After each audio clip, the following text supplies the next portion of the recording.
Bom dia a todos, bom dia aos meus pares, bom dia, doutor Eduardo, bom dia aos advogados presentes. Hoje é dia 8 de fevereiro de 2023. Nós vamos dar início à sessão da 4ª Câmara do Tribunal de Impostos e Taxas. Doutor Flávio não está presente ainda, falha na conexão, mas nós vamos iniciar esperando que ele entre no decorrer da sessão.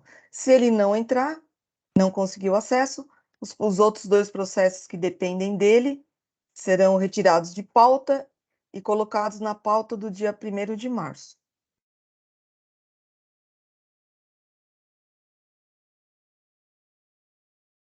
Os outros processos, nós não temos patronos pendentes. Então, eu vou começar pelo 413-6556, Posto e Serviços Altino, da minha relatoria. Doutora Maria Helena, com Bom licença, dia. Bom dia. Só lhe fazer uma pergunta, quando a doutora falou que os processos serão retirados de pauta, o da Bayer Locker, que é do doutor Flávio, ele fica mantido para essa sessão? Não, porque ele é o relator, o doutor Argos trouxe à vista, mas depende da presença dele. Então, Perfeito. Se ele não entrar, aí nós deixamos para o dia 1º de março, para a composição ser a mesma, tá bom? Perfeito, então aguardamos aqui. Nós vamos julgar os outros 2, que não depende dele, e aguardar a entrada dele. E se ele não, até o final do julgamento, ele não estiver presente, a gente tira de pauta e a gente já avisa que fica para o dia 1º, tá bom? Perfeito, doutora, muito obrigada. Então, dando sequência, é o processo, vamos começar o julgamento do processo 4136-6556, autuado Posto e Serviços Altino, da minha relatoria. Eu só vou registrar a sustentação oral.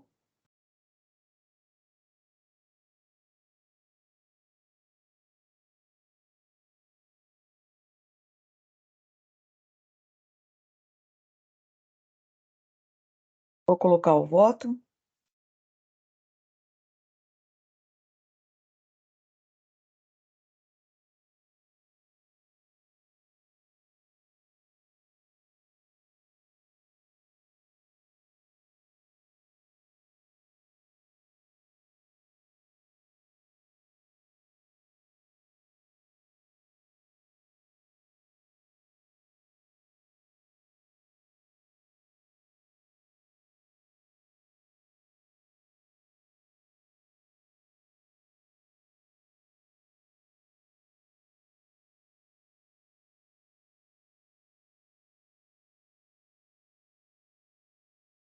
O voto já está disponível.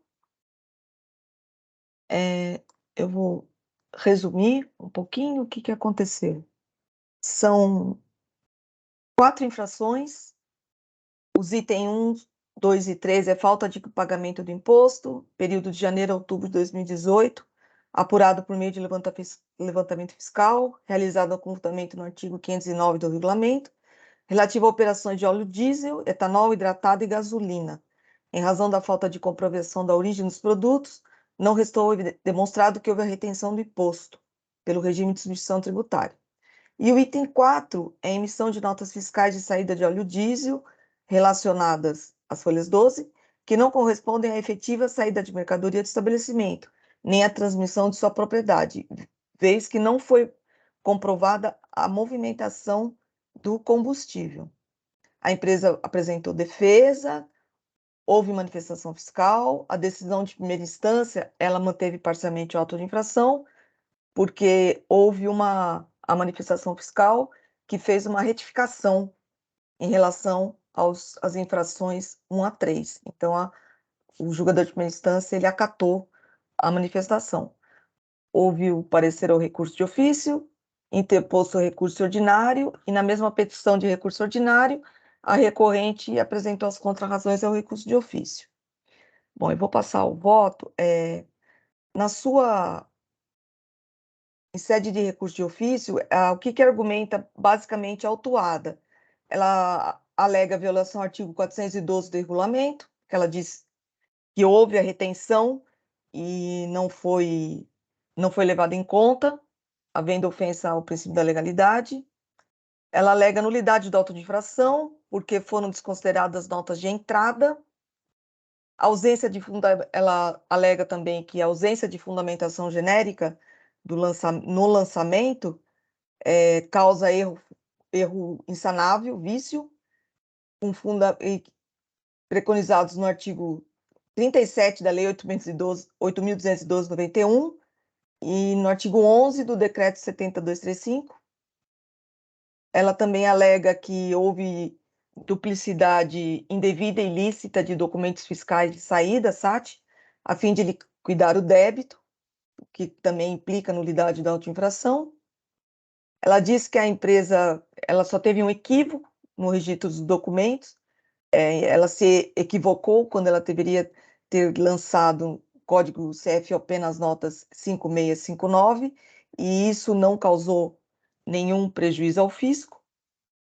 Sustenta a desproporcionalidade da multa e ela também alega que, no máximo, deveria ser autuada por descumprimento de obrigação acessória.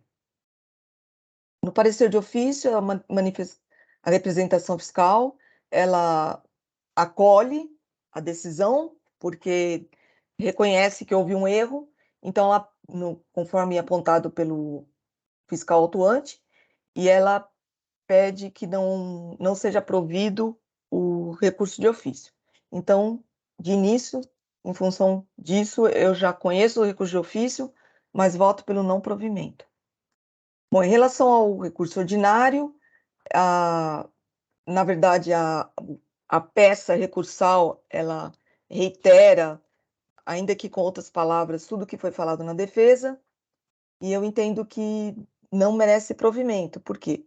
Em relação à nulidade, o lançamento ele está formalizado, ele está de acordo com a legislação, com o artigo 142 do CTN, as disposições da Lei Paulista 13.457 de 2009, tanto que a autuada ela conseguiu se defender na defesa e apresentar as ações de recurso exatamente contra aquilo que estava sendo, contra as infrações que estão no auto de infração.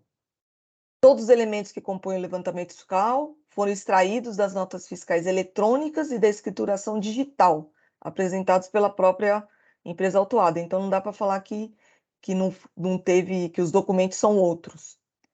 Além disso, como bem decidido do julgador de primeira instância, as infrações se referem a deixar de pagar o ICMS, ou forma demonstrativa de movimentação de combustível, apurado por meio de levantamento fiscal, realizado com fundamento no artigo 509 do regulamento, tal qual se depende das cópias dos documentos.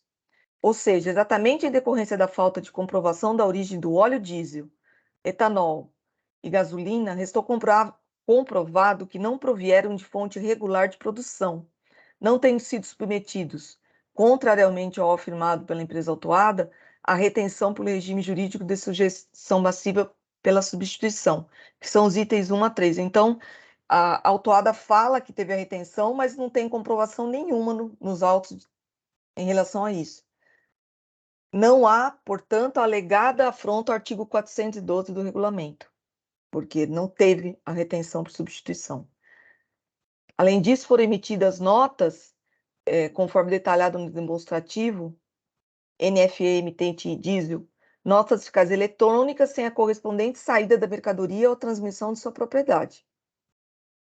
Conforme consta, e já reiterado, o lançamento decorreu de levantamento fiscal, nos termos do artigo 509 do regulamento, pelo qual não se conseguiu comprovar a origem dos produtos e, por conseguinte, não restou demonstrado que houve a retenção do exposto.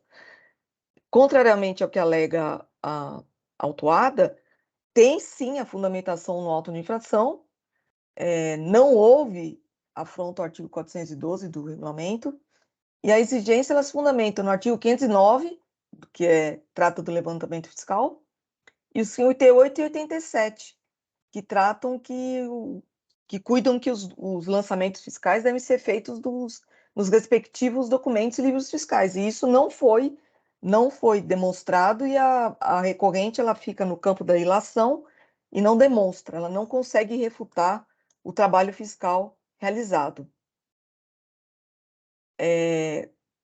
que mais? Um ponto que deve ser, que chama atenção é que a recorrente se utiliza de fundamento para a alegação de nulidade legislações que não se aplicam à esfera estadual, no âmbito do CMS, quais sejam a Lei 8.212 e o Decreto 70.235, específicos à matéria de competência da Receita Federal.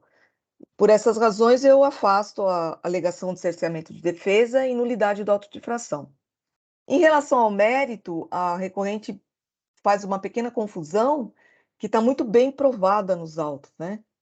Ela sustenta que os itens 1 a 3, o combustível era adquirido por outros postos do mesmo grupo econômico, com posterior transferência do seu estabelecimento, e que nas notas fiscais constou por um equívoco o CFOP 5656, quando deveria ter constado o CFOP 5659.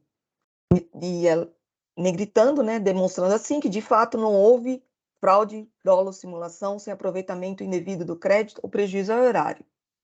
Mas isso está muito bem provado no levantamento fiscal, nos autos, que na verdade não foi isso que aconteceu. E aqui eu destaco novamente um trecho da manifestação da autoridade fiscal nas folhas 3259 e 3260, que demonstra que não há que se falar em mero equívoco, porque os postos combustíveis fornecedores da recorrente são classificados como comércio varejista de combustíveis, lubrificantes e mercadorias de conveniência, não aptos a realizar operações de fornecimento para revenda, sendo esta a verdadeira razão para a utilização do CFOP 5656. Então, quer dizer, não foi um erro que ela usou esse CFOP, é que ela tinha que usar. Então, não há prova, não há prova que houve a retenção. Então, como a própria nomenclatura do CFOP 5659, transferência de combustível lubrificante adquirido ou recebido do terceiro,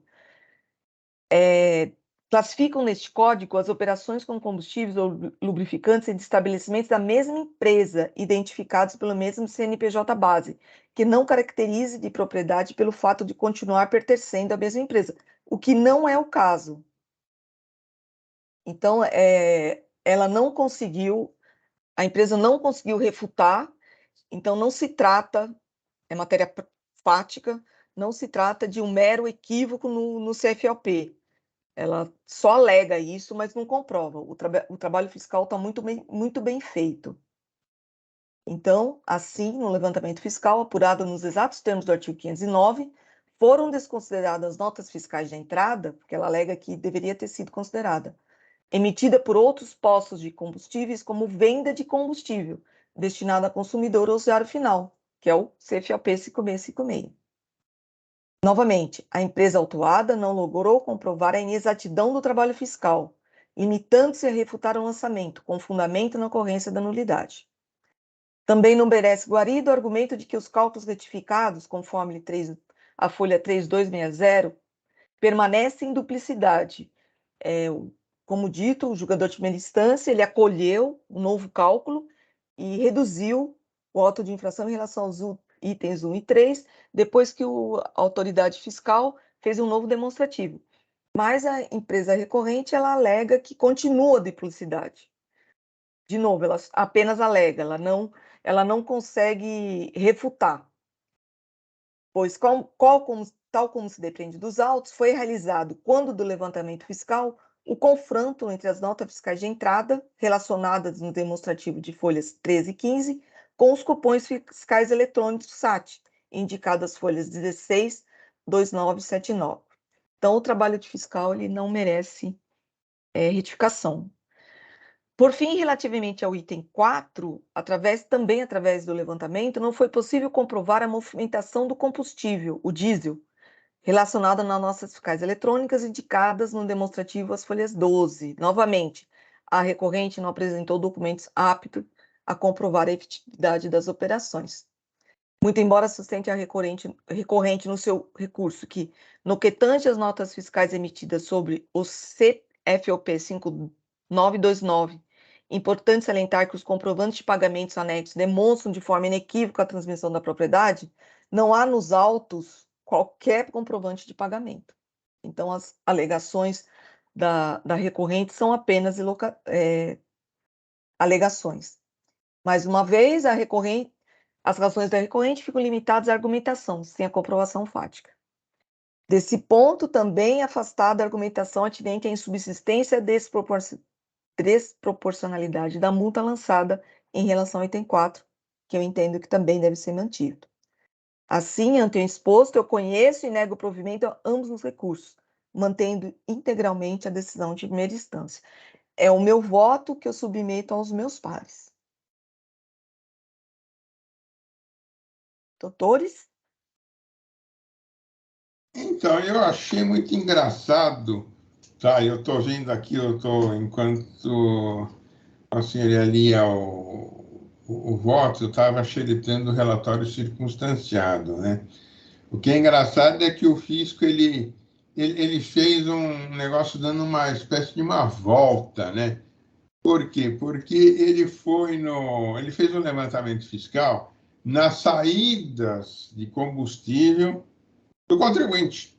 Então, por exemplo, aqui nas folhas 1 do relatório circunstanciado, que está nas folhas 8 dos autos, ele diz aqui, olha, saídas em litros de óleo diesel, 525 mil litros. Legal. Aí, depois que ele fez isso, que ele computou, ele foi verificar se as entradas eram ou não compatíveis, né? Aí ele verificou entradas de óleo diesel de 105 mil. E aí, então, apurou uma diferença entre a entrada e a saída. Ele falou, pô, se não entrou, como saiu? Então, a diferença é de Exatamente. saída, né? Aí ele falou, porra, se não entrou, mas saiu, aqui eu não tenho imposto a recolher. Por quê? Porque, efetivamente, essas operações são substituição tributária. Então, o que ele exigiu? Ele exigiu o imposto da operação anterior e a substituição tributária, Exatamente. né? Aí é que eu fiquei na dúvida. Ele exigiu só o imposto, a substituição tributária ou o imposto da operação anterior também? Pelo que eu entendi da substituição, e ela não conseguiu Só da comprovar, substituição. ela não conseguiu comprovar que teve retenção. Ela só fala que teve, ela alega, Porque ela diz sustenta que... que é grupo econômico, mas não é grupo econômico. E então, assim, ela sustenta, mas não junta nada. Hum. O que tem são os documentos do levantamento fiscal, que está muito bem feito. Então, eu acho que, ainda que tivesse alguma impropriedade, o contribuinte deveria ter trazido pelo menos comprovante de pagamento, alguma coisa, né? Não trouxe nada. Eu fiquei com essa dúvida, por quê? Porque aqui num trechinho do relatório ele fala, olha, em análise dos documentos fiscais recebidos e emitidos, constata-se que falta de pagamento do imposto apurado por meio de levantamento fiscal no período de 1 de 18 a 10 de 18 para os produtos óleo diesel, combustível, etanol e gasolina, em razão da falta de comprovação da origem desses produtos, ficando constatado que os mesmos não provieram de fontes regulares de produção, não tendo sido submetidos, portanto, e aí é que está, ele fala, portanto, ao regime de retenção da substituição tributária. Porque o que Tá? ela fala? Então, Que não aí é por recolheu? isso que eu estou considerando em minha pergunta. Então, ele só está considerando o ST. Isso. A argumentação dela, o que ela fala? Ela fala que não recolheu porque já tinha sido retido, só que não prova que foi retido. Tudo bem, mas você Então, não prova. e também não recolheu depois. Então, não tem nada.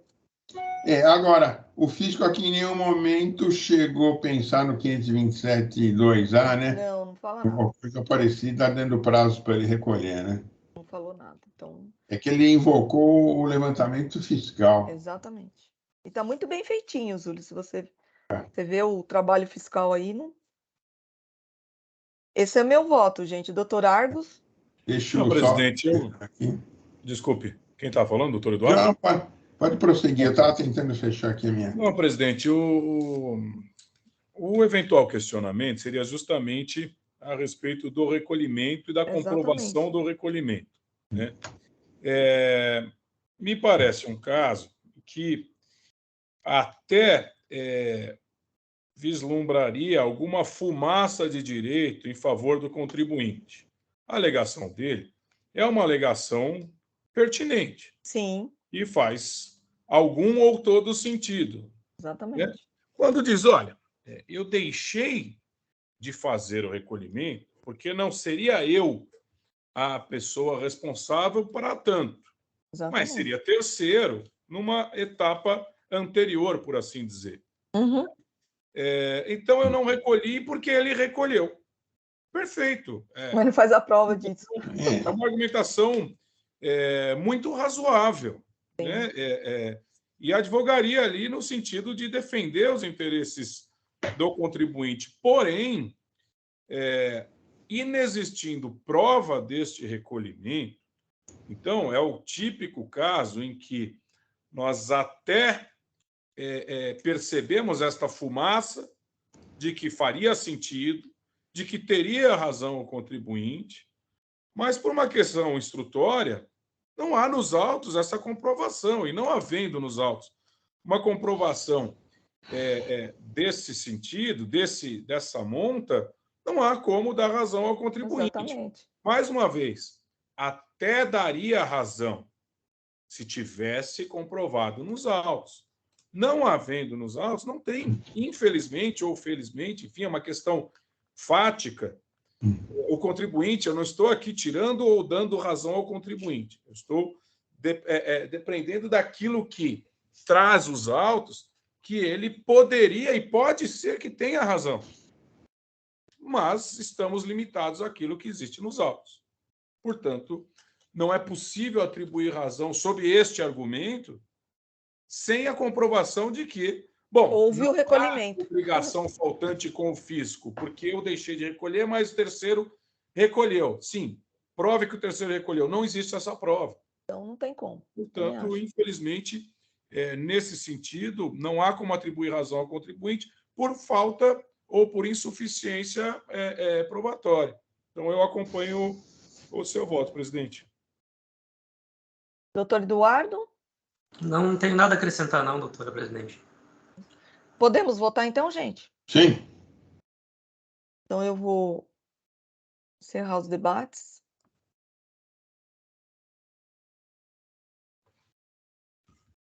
Verificar quórum.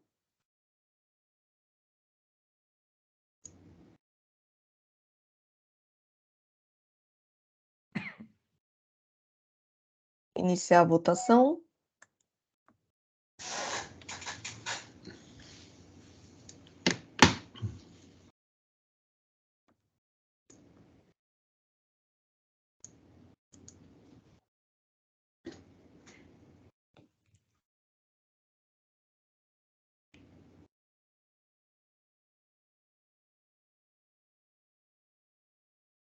Então, por unanimidade de votos dos juízes presentes, recurso ordinário conhecido, mas não provido, e recurso de ofício conhecido, mas não provido. Vamos passar para o próximo. Nenhuma notícia do Flávio? Ele não mandou mais nenhuma. Eu estou falando com o Jailson aqui também. Ele está tentando aí uma outra alternativa. Até agora ele não deu notícia. Vamos passar para o próximo, gente. O próximo processo número 4143147, Mega Food Comércio de Produtos Alimentícios Limitada, da relatoria do Dr. Rafael Zulli Neto. Não temos patrono presente. Eu só vou registrar a sustentação oral.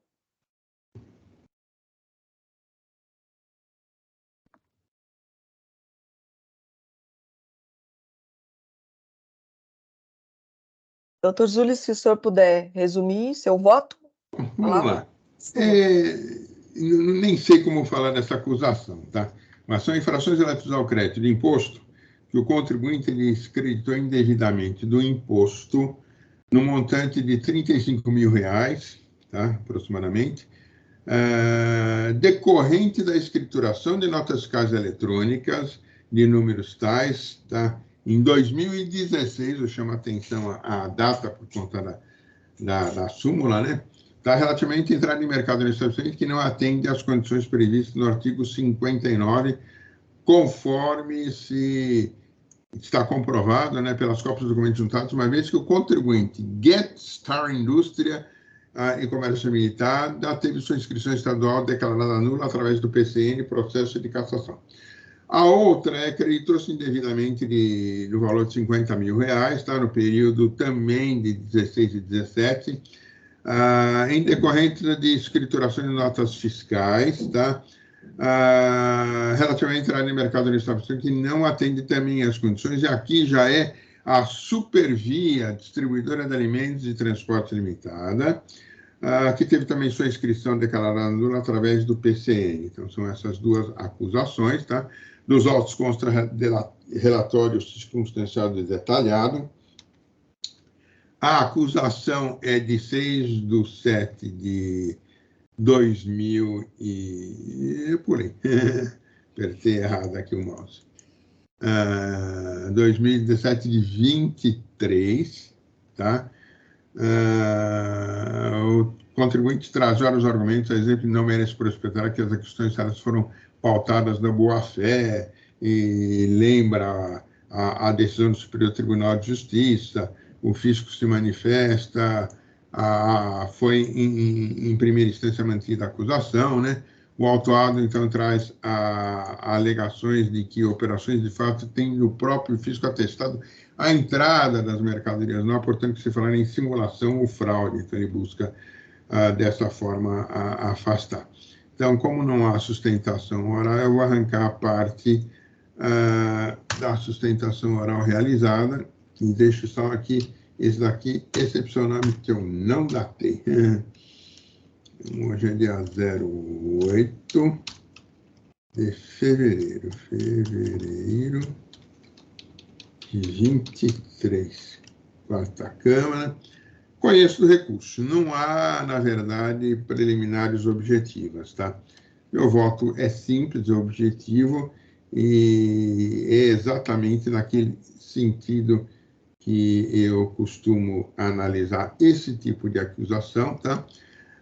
Que as observações contêm um teor objetivo e claro. A seu turno, o fisco juntou ao processo farto material comprobatório. Os fornecedores inidôneos, tá?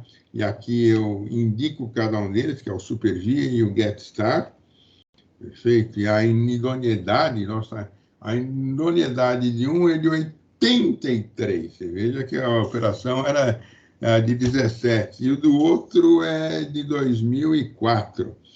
Então, na verdade, são mais do que inidôneos. Né? Com efeito, a situação discriminatória é clara e restou demonstrada em inidoneidade das empresas fornecedoras, apenas serviu para atestar uma situação já existente. Essa declaração tem efeito ex tunc, resultando na nulidade dos autos praticados, e nesse sentido é que eu efetivamente conduzo o meu voto. A declaração de nulidade de todos os documentos tem caráter meramente declaratório, não influindo em sua publicação ou não, ou a época em que esta ocorra a validade dos documentos fiscal regular, que é nulo por si desde o seu surgimento.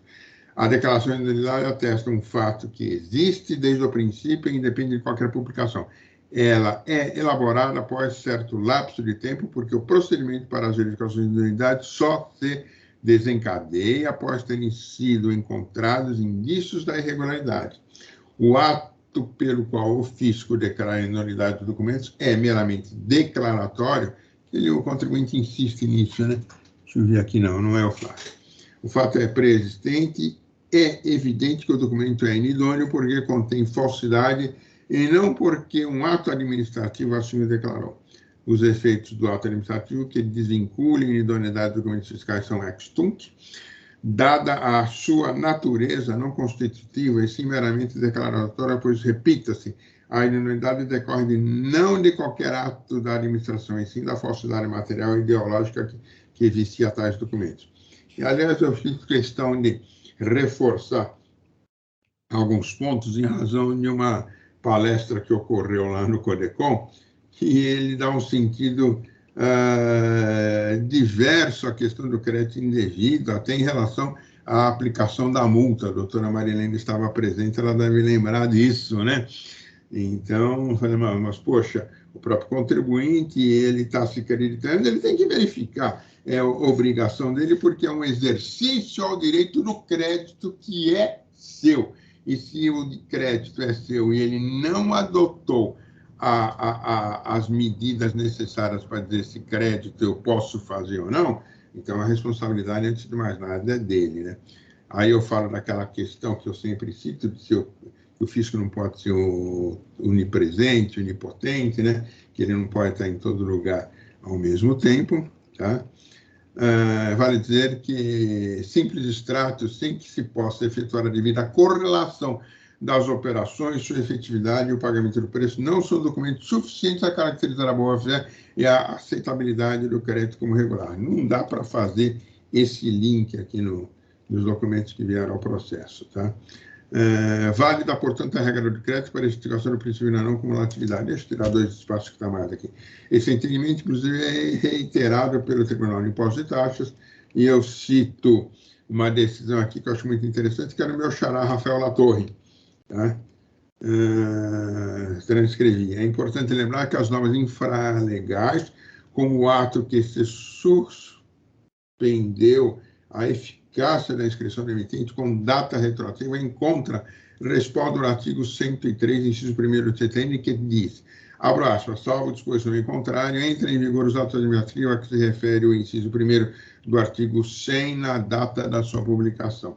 Portanto, há sim segurança jurídica, pois existe previsibilidade, ou seja, as medidas adotadas pelo fisco no sentido de inviabilizar a retroatividade da situação cadastral do emitente, então elas já estão previstas no ordenamento à época das operações. E aqui assim eu sigo, tá? Lembro mais um pouquinho daquela questão do presente, né?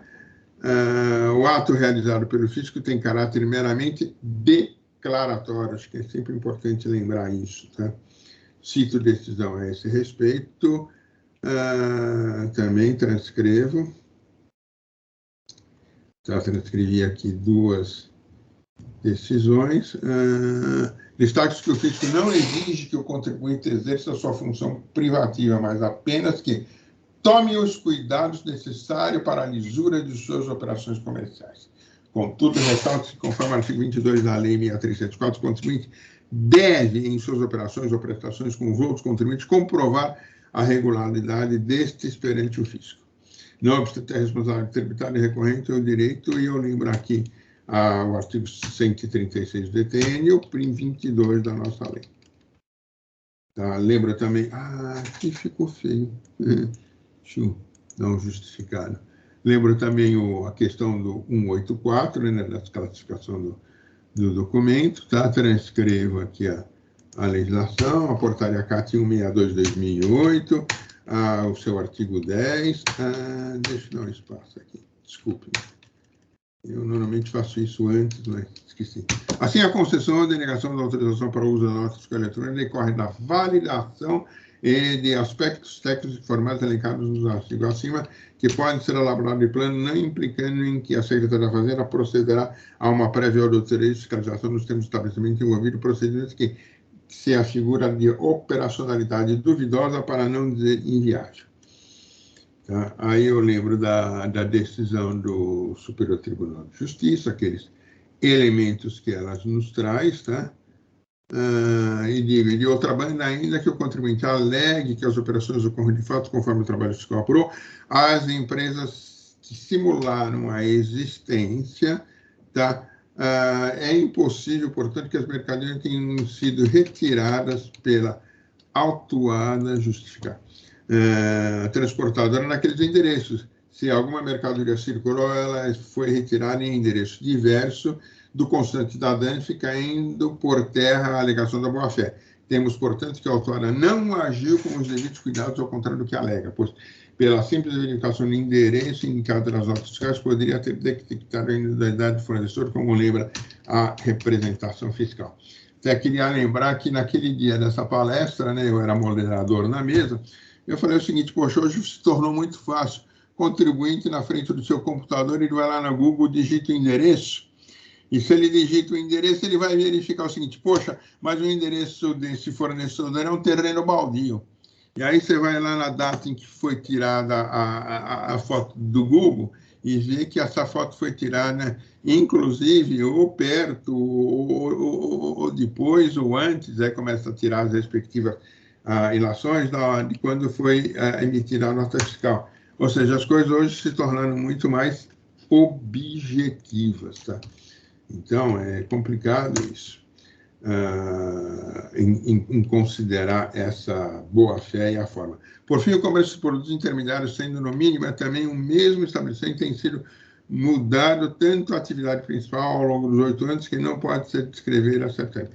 Aí eu analiso a prova do pagamento, tá? Eu abro um item que é da prova do pagamento. Com relação ao pagamento, vejo que este não comprova a regularidade das operações, não havendo como atestar com certeza que as emitentes de documentos fiscais tenham sido os reais beneficiários dos pagamentos e ou estes foram efetuados de fato, uma vez que se tratava de empresas fantasmas.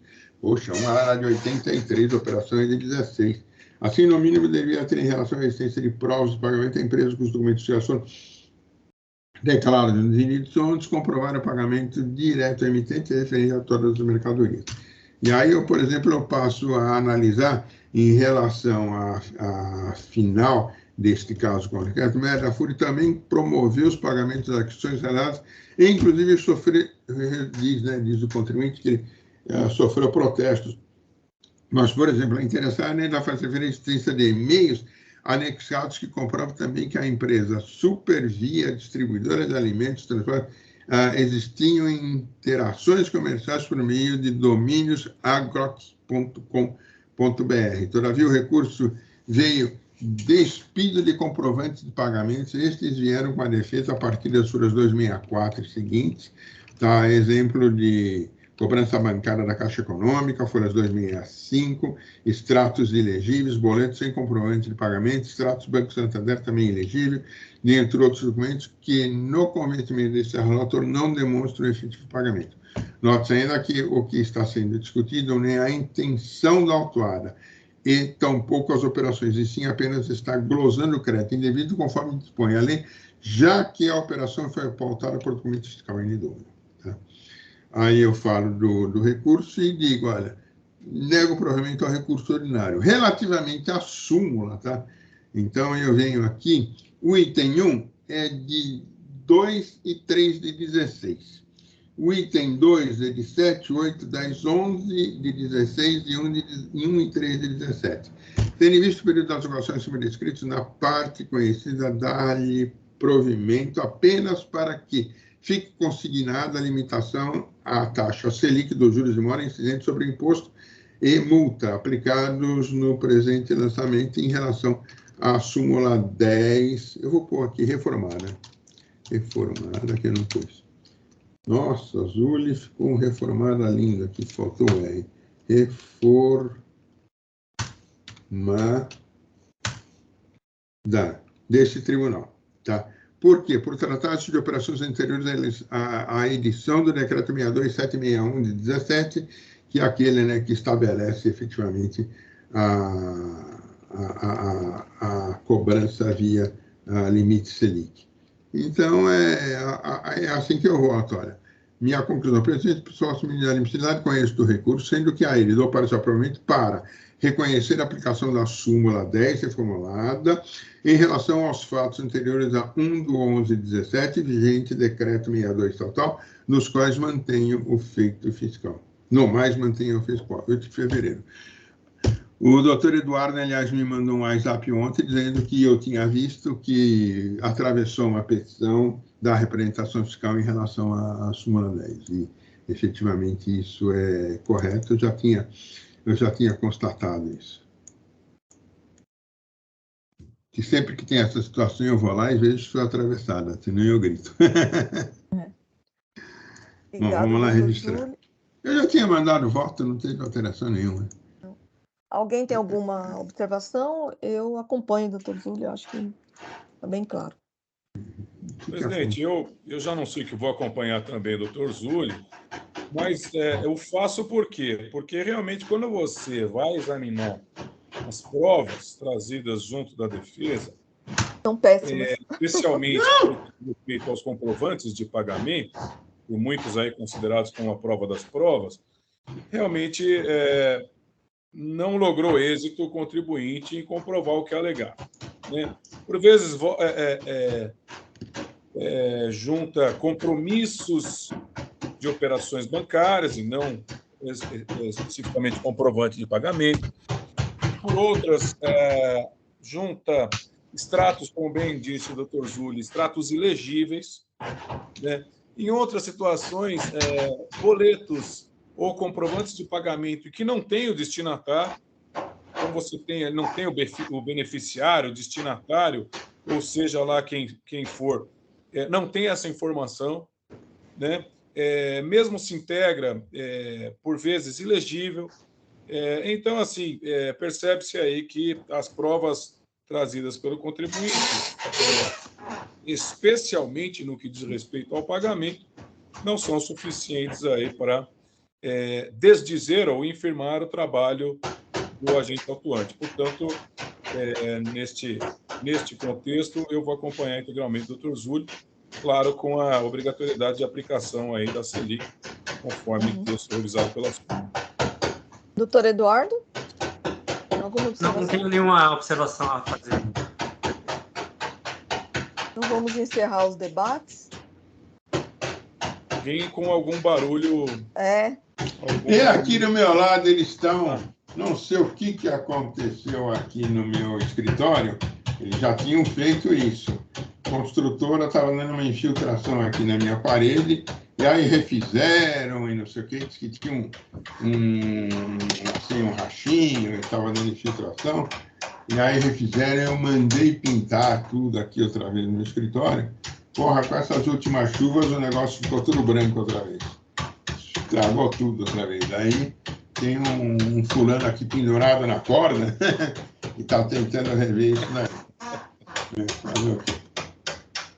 Então, vamos iniciar a votação.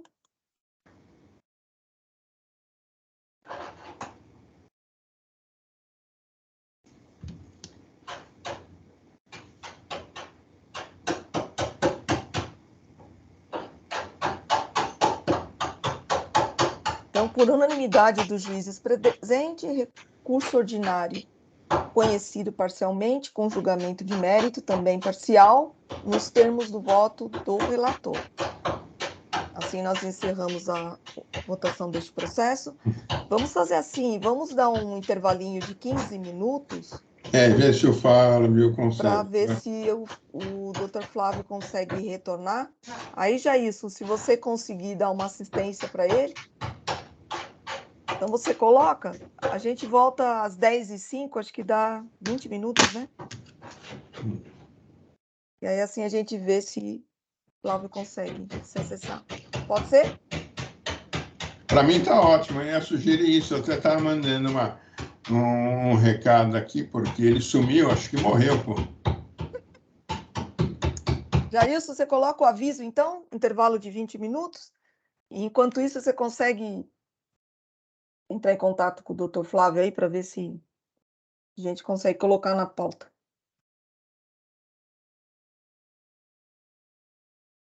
Até daqui a pouco, gente.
Vamos voltar, pessoal?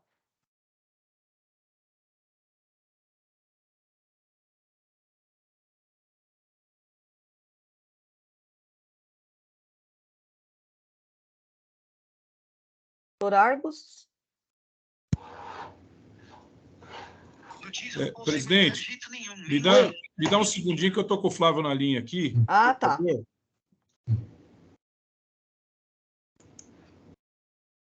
Ver se deu certo, se não... Senão tem que descartar 2 processos.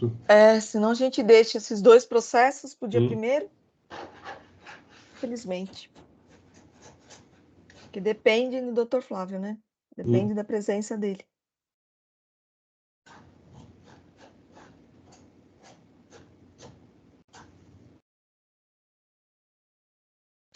Será que é tão difícil para ele entrar?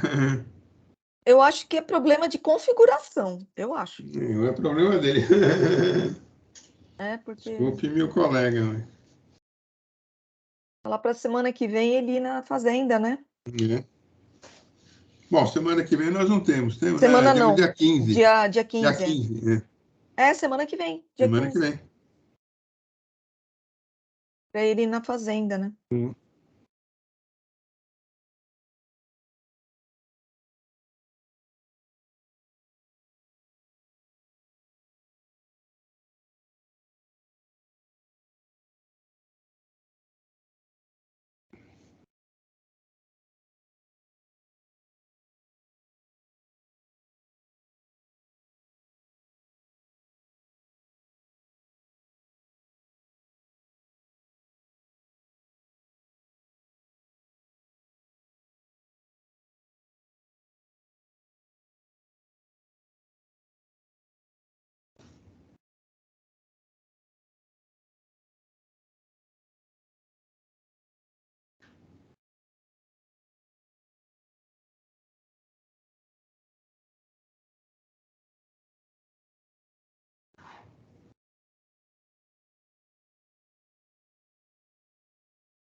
Mas no VPN, eu acho que ele entrou.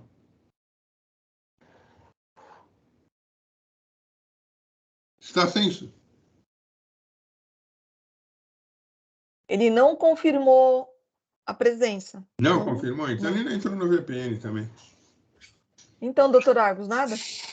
Qual que é o negócio do Teams? Tô aqui na internet celular. Eu tô com o Flávio aqui na linha, presidente. E o que nós vamos fazer? Nós vamos... Ele entrou no VPN?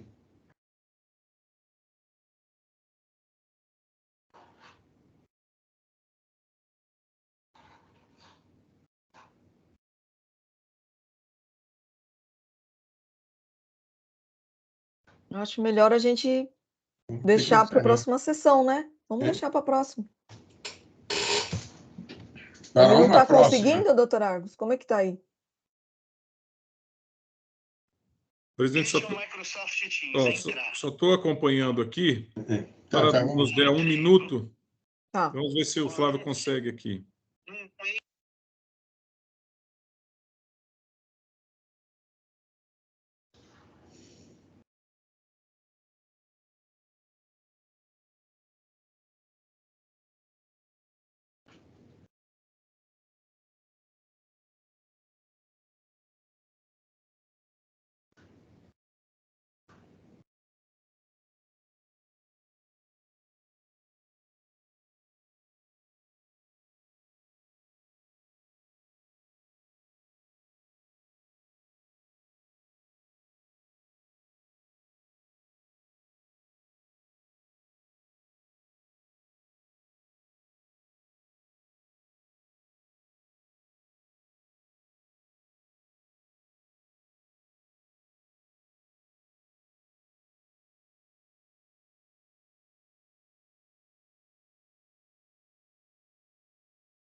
Presidente, Tem jeito, né? eu não sei, ele não consegue nem pelo celular, não... O tempo que ele está perdendo, ele teria ido até a fazenda, É. entrar na Sem fazenda. nenhuma dúvida. Então vamos fazer assim, gente. Nós deixamos esses 2 processos que dependem dele, dependem do Dr. Argos, para o dia 1º. Infelizmente. Então eu vou. Dia 1º, deixa eu só confirmar aqui, presidente. Nós temos sessão dia 15, eu estaria ausente. Dia 22 é feriado, isso mesmo, dia 1º. Dia 1º. Ok. Então eu só vou colocar o processo, eu vou colocar o primeiro processo, o auto de infração 41366076, Telefônica do Brasil, que estava da minha relatoria, que estava em vista do Dr. Flávio. Eu vou devolver para a pauta.